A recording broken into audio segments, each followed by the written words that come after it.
tatiri tose kuhondo nitandi bhombu sherero kuhondo tatiri tese bhombu sheri haana kana zuva 1 raiswera mukama atatiri pachimwana kuseni zuva richibuda aenda kuchirenje chatinoti chirenje makomrezi ndokwamakuti kungwavhangwa chirenje aibuka kuseni ukanenge apambatya chaive nezibhigi hall rataichengetera mabhero anenge auya imbatya aizopfekedzwa makomrezi achidhistribhuta makamba saka iye anenge anoba majini kune masheti nemadresi kulogistic kuseni kwega anobuda oenda mumavillages akatitenderedza pakamba yechimoyo achinotreda majini aya opiwa chikeni opiwa doro raikoaguragenda opiwa mazvidhina zvemasigareti nesaravhezha nezvimwe zvakadai. kusangana kwatikuita zvakare pachanel ino, chanel yeZim Witness TV yandinodzoka namaupdates akasiyana-siyana, uye ndinoti kana kari kekutanga kusvika pano ingobayawo button rekusubscribe then turn on the notification bell kuitira kuti usarasikirwe neevery update yandinodzoka nayo pano nguva nenguva. Muri yeZimbabwe nyaya yandauya nayo inyaya inosuwisa, apo mumwe murume wekumasvingo akatorerwa iye 2.3 nema-armed robbers mushure mekunge akwira mushikashika achienda iye kuruwa kumba kunogara mukoma wake. A 40-year-old Masvingo man lost 2.3 after boarding a mushikashika in Harare on Wednesday. Lakmo Mudzamiri of Rodhine in Masvingos boarded a silver Toyota Aqua achida iye kuenda kumba kwemukoma wake kuruwa.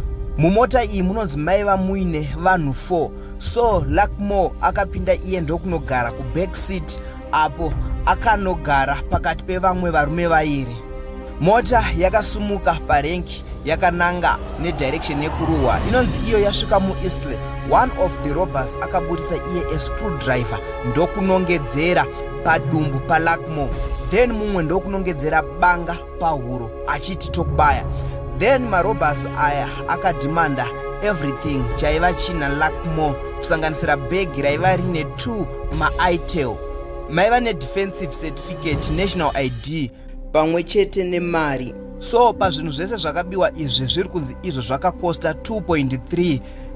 Mashoko aya akatsinirwa naInspector Chakanza vanova veHarare vakatsinira chiitiko ichi. So muri yeZimbabwe ini advice yangu yandinongokupayo ndeyekuti avoid kukwira mishikashika yamusingazive. Is better kukwira mota dzekumarine kwenyu kana makombi ekumarine kwenyu anozikanwa naeveryone.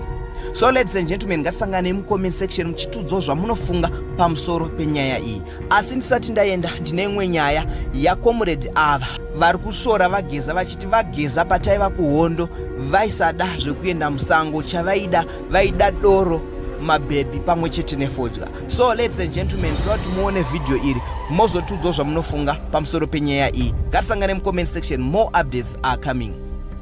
31st March yanga yakanzi ndageza vanhu handiri mustriti tinobvisa wangu vamukanga geza ndisekuru vangu ndosaka makanzwa mbai nditukirira pari akati machacha muzukuru wangu chokwani ndiri muzukuru wani wageza saka handisi kuzotaura zvemunhu wokuru wandisingazivi. Geza uyu tatiri tose kuhondo nitandi bhombu sherero kuhondo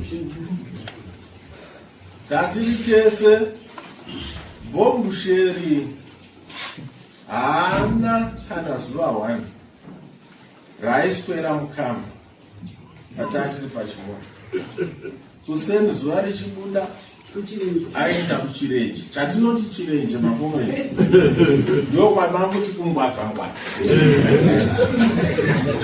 Chirenje aimuka kusekuka anenge apambatya taive nezibhigi hall rataichengetera mabhero anenge auya embatya aizopfekedzwa makomrade achidistribhuta makamba.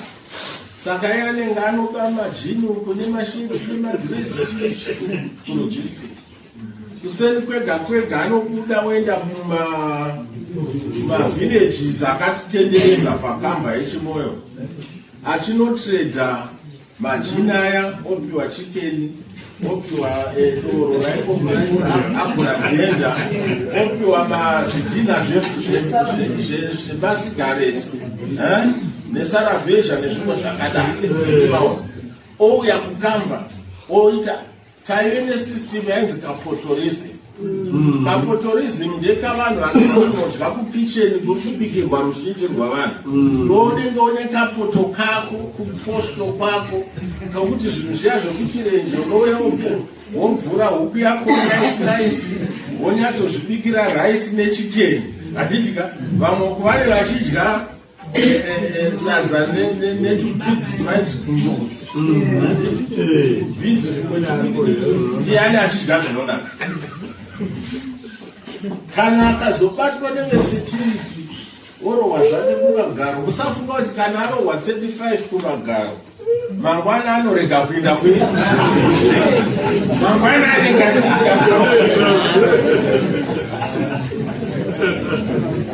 haana kumbokupareta kana one day kupinda kufranki kunogwa honzi. Aingotenderera chete kusvika azonongwawo nokuenda kuRomania for training. I think it was artillery training kuRomania. Avako bhudzi vake vavakaroora sisi vaRobert Mugabe vava kunzi mai Mugata vaya first husband angari Geza, brother waGeza.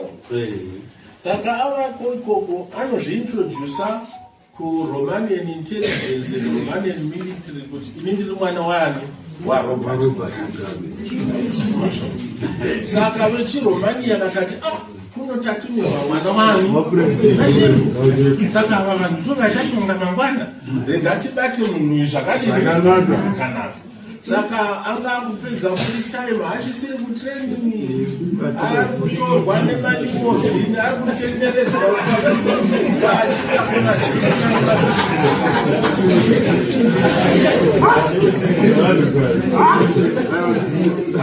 kuona kachirenje boy tadzoka tapinda muno tasunungura nyika. Vaita hondo kuMozambique. Chokutanga nyembe dzose dzaakawana kuanhu aita dzokunodhimana. Ndopindira vaRex Nongo komanda kuti chef inini mavese vamwe mavaita maofisa ida musati matiita ofisa.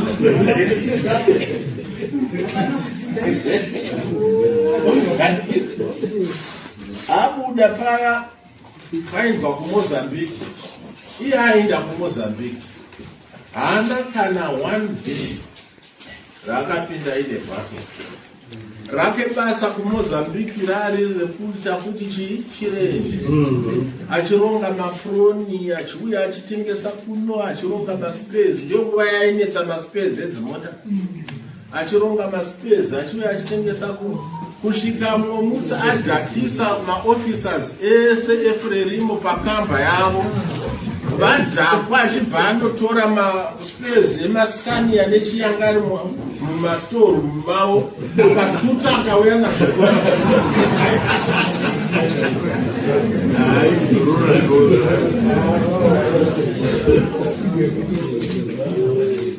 Taita nguva